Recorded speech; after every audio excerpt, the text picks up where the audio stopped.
पिलातुस हाकिम के सामने जब पूरे ब्रह्मांड का हाकिम वध होने वाले मेमने के समान खड़ा था, तब यहूदिया के न्यायकर्ता ने जीवितों और मृतकों के न्यायकर्ता प्रभु यीशु से एक सवाल किया था कि सत्य क्या है। यह वह सवाल है जिसे दुनिया के हर एक इंसान के अंतरात्मा में उठने की जरूरत है। इस सवाल का जवाब एक झटके में बोल दिया जाए तो शायद उसकी गहराई कोई समझ नहीं पाएगा। इसलिए प्रभु यीशु पिलातुस के सामने शांत रहे। लेकिन ऐसा नहीं है कि हम और आप इस सवाल के जवाब को ना जान पाए। मैं आज आपसे जो बोलने जा रहा हूं उसे आपको सुनना बहुत जरूरी है। मैं पिछले 22 साल से विश्वास में हूं और प्रभु की सेवा में हूं। इस दरमियान मैंने हजारों किताबें पढ़ी है, कई रात बिना सोए सिर्फ बातों को सीखने के लिए बिता दिया। लेकिन हर बार मेरी कोशिश नाकामयाब रही क्योंकि मुझे उपदेश को सीखने की तलब था। मैं सत्य को किताबों और सेमिनारियों में ढूंढ रहा था। मेरी नाकामयाबी ने मुझे बताया कि सत्य किताबों में नहीं है। हाँ, यह सत्य है कि आप किताबों में सत्य के बारे में पढ़ सकते हो, लेकिन सत्य को जान नहीं सकते।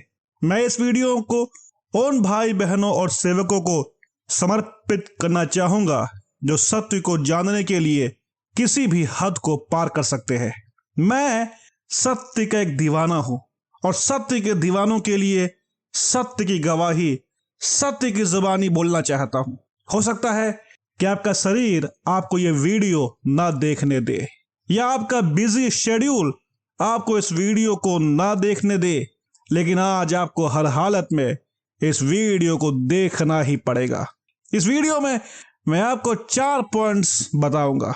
पहला, सत्य को जानना कितना जरूरी है। आज सत्य बहुत लोगों के लिए सिर्फ किसी कागज के टुकड़े जैसा रह गया है।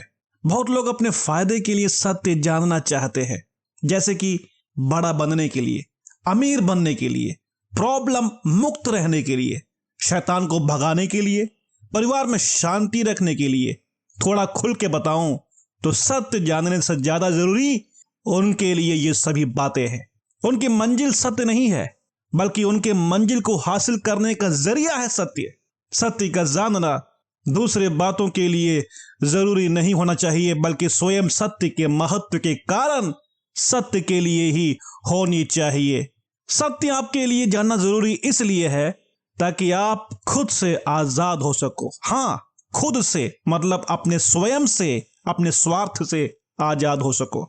यूहन्ना 8 अध्याय के 31वें और 32वें आयत में प्रभु यीशु उन लोगों से जो यीशु पर विश्वास करते थे कहते हैं, यदि तुम मेरे वचन में बने रहोगे तो सचमुच मेरे चेले ठहरोगे और तुम सत्य को जानोगे और सत्य तुम्हें स्वतंत्र करेगा।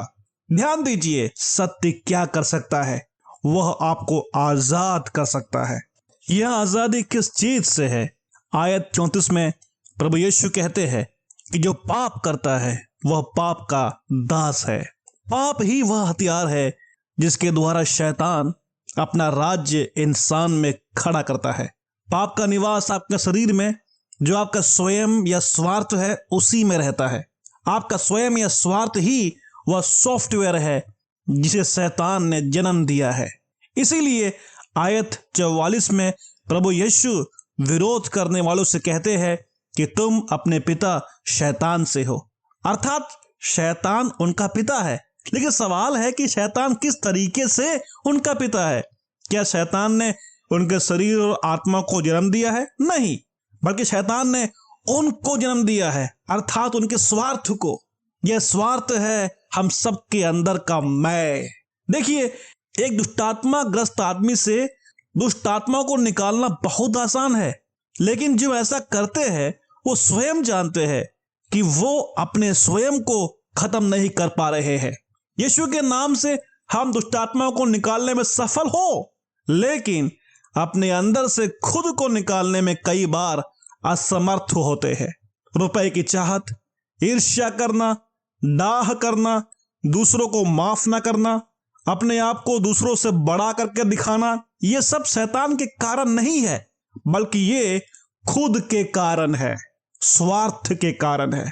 अगर शैतान हमसे कोसों दूर भी हो, लेकिन खुद हम पर अगर हावी रहे तो हम गुलाम है अपने खुद के, स्वयं के स्वार्थ के और पाप के और शैतान के। आप सोचिए, किसी को सांप ने काट लिया हो और वो सांप भगाने और उसको खत्म करने के पीछे रहे, तो क्या वो बच जाएगा? सांप ने तो अपना काम कर लिया है और वह कहीं गायब हो गया है। ऐसी हालत में सांप को मारने से ज्यादा जरूरी शरीर के अंदर बह रहे जहर को नष्ट करना है। ठीक वैसे ही बात शैतान को कोसना और चिल्लाना आपको आजाद नहीं कर सकता है, बल्कि आपको अपने अंदर बह रहे शैतान के जहर अर्थात अपने खुद को, स्वयं को, मैं को नष्ट करना पड़ेगा। आपका स्वयं ही वह चैनल है जिसे शैतान आपको शिकार बनाने के लिए इस्तेमाल करता है। यही है जो आपको गुलाम बनाता है। इसे नष्ट करने के लिए हमारा सत्य को जानना बेहद जरूरी है। प्रेरित पौलुस गलातियों की पत्री 2 अध्याय के 20वें आयत में कहते हैं कि अब मैं जीवित ना रहा पर मसीह मुझ में जीवित है। पौलुस का मैं मर चुका था, उसका स्वार्थ नष्ट हो चुका था, अब उसकी जगह उसमें मसीह ले चुका था। क्या आपका मैं मर चुका है? कैसे मालूम पड़ेगा? अगर आपको जलन होती है जब दूसरा स्वार्थी आपके खिलाफ कार्य करता है, तब क्या आपका स्वार्थ उसका बदला चाहता है? आपका स्वार्थ मर चुका है, इसका प्रमाण यह रहेगा कि आप किसी के लिए खतरा नहीं रह जाओगे। आपसे प्रेम का झरना फूट पड़ेगा, आपसे क्षमा और परोपकार दिखना शुरू हो जाएगा। क्या आप में ऐसा होता है? अगर नहीं तो यह वीडियो देखना जारी रखिए। आज प्रभु आपको कुछ खास कुंजियां देना चाहता है। दूसरा पॉइंट, सत्य क्या है? ऐसा कौन सा सत्य है जो आपको स्वतंत्र कर सकने की क्षमता रखता है? कुछ सत्य ऐसे होते हैं जो उतने महत्वपूर्ण नहीं होते, जैसे कि पृथ्वी गोल है या चपटी है। अब चाहे जैसे भी हो, आप तो आराम से चल पा रहे हो ना। सैद्धांतिक सत्य वह है जो आपको ज्ञान दे सकता है, लेकिन आपको आपके स्वयं से आजाद नहीं कर सकता है। पाप और शैतान के बंधन से ये सैद्धांतिक सत्य आपको स्वतंत्र नहीं कर सकता है। कुछ सही फॉर्मूला सही इलाज को दे सकता है, सही आविष्कार दे सकता है। आपके लिए इन आविष्कार ने हवाई जहाज को बना के दे दिया, सैटेलाइट को बना के दे दिया, जिससे आप बिना भटके रास्तों को ढूंढ सकते हो। मोबाइल फोन और इंटरनेट दे दिया है, जिससे आप हजारों मील दूर होकर भी अपनों से जुड़ सकते हो।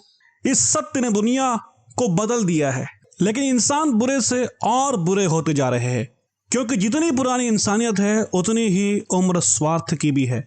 मैं इन सारे आविष्कारों के लिए प्रभु को धन्यवाद करता हूं, और यही कारण है कि आज आप मुझे YouTube के माध्यम से सुन पा रहे हो। ये सब अच्छी बात है और अभिनंदनीय है, लेकिन स्वार्थ इन सबको सिर्फ अपने स्वार्थ के लिए ही इस्तेमाल करेगा। एक प्रचारक सब्सक्राइबर पाने के लिए दूसरे प्रचारक को दोष देता है, नीचा करता है ताकि बड़ा बन जाए। देखिए, विश्व युद्ध से भी खतरनाक होता जा रहा है आज का सोशल मीडिया का युद्ध। हम आज क्या सुनते हैं कि ये बुरा है, वो बुरा है, सब बुरे हैं, यह कलीसिया बुरी है और वह कलीसिया बुरी है। अरे तो फिर सही क्या है? सिर्फ स्वार्थ सही है, और जिस साम्राज्य को स्वार्थ ने खड़ा किया है वह सही है। आप चाहे 1000 लोगों से भरी हुई कलीसिया हो, लेकिन अगर आप दोषारोपण करने वाले हो तो पूरा सिस्टम खराब है। मेरे प्रियो, आरंभिक कलीसिया में विरोध पहले बाहर से हुआ, उसके प्रति डिफेंस मैकेनिज्म ने ही अगुओं के ध्यान को अंदर से बाहर भटका दिया था। परिणाम क्या हुआ? परिणाम यह हुआ कि विरोध अब बाहर से तो आ रहा था, लेकिन अंदर से भी विरोध शुरू हो गया। जितने मसीहियों को बाहर के विरोध ने 3री सदी तक मार डाला था, उससे भी ज्यादा मसीहियों को उपदेश के नाम पर कलीसिया ने 1 सदी में मार डाला। 15वीं सदी में रिफॉर्मेशन लूथर के द्वारा हुआ, और उसके पश्चात प्रोटेस्टेंट कलीसिया ने भी खून की होली खेलना शुरू कर दिया। कभी मौका मिला तो कलीसियाई विरोध षड्यंत्र पर वीडियो बनाऊंगा। मेरे प्रियो, आज भले ही मसीही लोगों के द्वारा कलीसिया में शरीर का खून न बहाया जा रहा हो, पर बहुतों के हाथ आत्मिक खून से जरूर रंगे हुए हैं। क्या है इस महाविनाश और संग्राम का कारण? यह परिणाम है स्वार्थ। स्वार्थ ने ही कलीसिया में विभाजन पैदा किया है। अधिकतर कलीसिया आज सत्य को नहीं पढ़ा रहे हैं, बल्कि विषयों को पढ़ा रहे हैं। वे विषय जो एक मसीही भाई बहन को तैयार नहीं कर सकता है।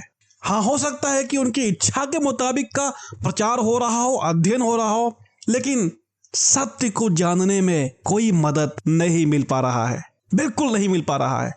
आखिर सत्य क्या है? क्या है पिलातुस के सवाल का जवाब? जब प्रभु यीशु ने कहा कि सत्य तुम्हें स्वतंत्र करेगा, तब यीशु मसीह किस सत्य के बारे में बात कर रहे थे? क्या वह कलीसियाई उपदेशों के बारे में बात कर रहे थे? डॉक्ट्रिन्स किसी को नहीं बचाता है, बल्कि फूट डालता है। मैं डॉक्ट्रिन्स के खिलाफ नहीं हूं, पर इसका स्थान कलीसियाओं में प्रथम नहीं होना चाहिए। और जब भी ऐसा होता है, तब वह झुंड एक आतंकवादी आत्मिक झुंड बन जाता है। वह अपने मुंह की तलवार से दूसरों को काटता रहता है। देखिए, प्रभु ने हमें आत्मा की तलवार शैतान के गढ़ों को ढाने को दिए है, और हम है कि अपने मसीही भाइयों बहनों को ढाने में लगे पड़े हैं। गलातियों की पत्री 5वें अध्याय की 15वीं आयत में प्रेरित पौलुस कहते हैं कि यदि तुम एक दूसरे को दांत से काटे और फाड़ खाते हो, तो चौकस रहो कि कहीं एक दूसरे का सत्यानाश न कर डालो। आज यही तो हो रहा है। एक दूसरे के ऊपर दोषारोपण करना, एक दूसरे को छोटा करना, एक दूसरे के खिलाफ में धूल फेंकना। मेरे प्रियो, डॉक्ट्रिन तब फल लाता है जब सत्य को हम प्रथम स्थान देते हैं। जिस सत्य को जानने के लिए प्रभु यीशु बात कर रहे थे, वह सत्य स्वयं प्रभु यीशु ही है। उसके बारे में यूहन्ना 8 के 36वीं आयत में प्रभु यीशु कहते हैं, यदि पुत्र तुम्हें स्वतंत्र करेगा तो सचमुच तुम स्वतंत्र हो जाओगे। तो मतलब साफ है कि जिस सत्य को जानने के लिए प्रभु यीशु कह रहे थे, और जो सत्य हमें स्वतंत्र कर सकता है, वह कोई और नहीं बल्कि स्वयं प्रभु यीशु ही है। यूहन्ना 14 अध्याय के 6 में प्रभु कहते हैं कि वही सत्य है। पिलातुस ने जो सवाल पूछा था, उसका कारण यूहन्ना 18 अध्याय के 37 में बोले गए यीशु के कथन है। यीशु कहते हैं कि वह जगत में इसलिए आया था कि सत्य पर गवाही दे, और जो सत्य का है वह प्रभु यीशु के शब्द को सुनता है। प्रभु यीशु यहाँ पर किस सत्य की गवाही दे रहे थे? यूहन्ना 5वें अध्याय के 31 में यीशु कहते हैं वह अपनी ही गवाही दे रहे थे।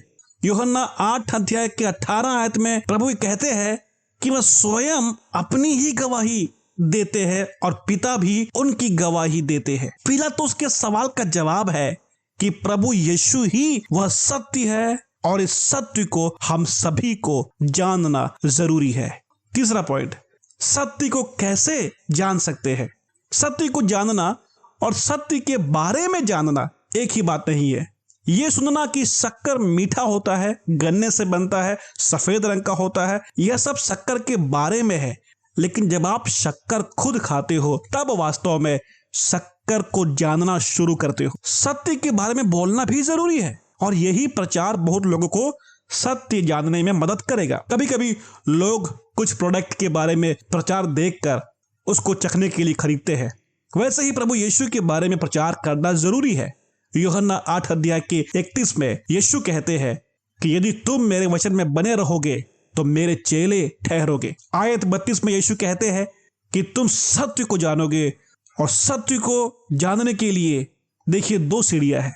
पहला, उसके वचन में बने रहना, और दूसरा, उसके चेले ठहरना। ये दोनों ही एक लगातार की प्रक्रिया है। पहला दूसरे तक पहुंचाता है, और दूसरा मंजिल तक पहुंचाता है, और आपकी मंजिल है प्रभु यीशु।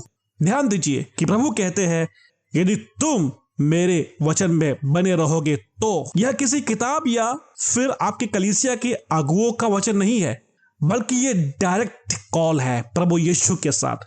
ये बेहद जरूरी है कि आप सीधे प्रभु के शब्द को सुने। यूहन्ना 10 अध्याय के 27 में प्रभु यीशु कहते हैं कि मेरी भेड़ें मेरा शब्द सुनती है। मेरे प्रियो, आप यीशु के साथ रहो और उसका शब्द ना सुनो, ऐसा हो ही नहीं सकता है। ये शब्द ध्वनि तरंग के रूप में आपके शारीरिक कान से शायद ना टकराए, लेकिन अगर आप आत्मा के चलाए चलते हो तो इस शब्द को डायरेक्टली सीधे आप अपनी आत्मा में सुन सकते हो। यूहन्ना 18 अध्याय के 37 में यीशु पिलातुस से कहते हैं, जो सत्य का है वह मेरा शब्द सुनता है। सिर्फ यीशु ही पिता और मानवों के बीच मध्यस्थ है। मानव और मध्यस्थ के बीच किसी को भी मध्यस्थ नहीं बनाया गया है। कलीसिया में अगुवे हैं, आप उनका आदर करिए, उनके उपदेशों को सुनिए और उसी आत्मा में यीशु के साथ डायरेक्ट कॉल के संपर्क में आकर के परखिए। और जब आप यीशु से सीधे उसके वचन को सुन पाओगे, तब उसके वचन में आप बने रहोगे और उसके चेले ठहरोगे। यही प्रक्रिया आपके सामने यीशु को खोलना शुरू कर देगा। आप उसके साथ व्यक्तिगत अनुभव के साथ उसे चखना और जानना शुरू कर दोगे। आपको पता है, ऐसा हर कोई कर सकता है। कोई भी रुकावट नहीं है आपके लिए। जमीन खोल दिया गया है आपके लिए, द्वार खोल दिए गए हैं आपके लिए। बस यीशु आपका इंतजार कर रहा है कि आप उसे जानो। चौथा पॉइंट, सत्य को जानने का परिणाम क्या है? आप आजाद हो जाओगे, यही परिणाम है। आपका मन नया हो जाएगा। आपके मन में संसार नहीं बल्कि यीशु का स्वरूप उतर जाएगा। सत्य आपके लिए लड़ाई लड़ेगा और आपको सारे झूठ और गुलामी से आजाद कर देगा। ऐसा कभी नहीं हो सकता है कि आप सत्य को जान लो और आजाद ना हो सको। सत्य आपके स्तर को अपने राज्य के जैसा बना देगा और आपका दायरा स्वर्गीय बन जाएगा। और इस दायरे में आपको किसी विरोध की बात बुरा नहीं लगेगा। किसी की भी चुगली जो आपके प्रति लोग दूसरों से करते हैं आपको चोट नहीं देगा। कोई आपको मारे तो आप बुराई का बदला बुराई से नहीं दोगे। कोई भी परिस्थिति, चाहे वो नंगाई हो, जोखिम हो, तलवार हो, मृत्यु हो, गरीबी हो, किसी का विरोध हो, कुछ भी आपको प्रभु के प्रेम से दूर नहीं कर पाएगा। जैसा प्रभु यीशु मसीह यूहन्ना 8:36 में कहते हैं कि यदि पुत्र तुम्हें स्वतंत्र करेगा तो सचमुच तुम स्वतंत्र हो जाओगे।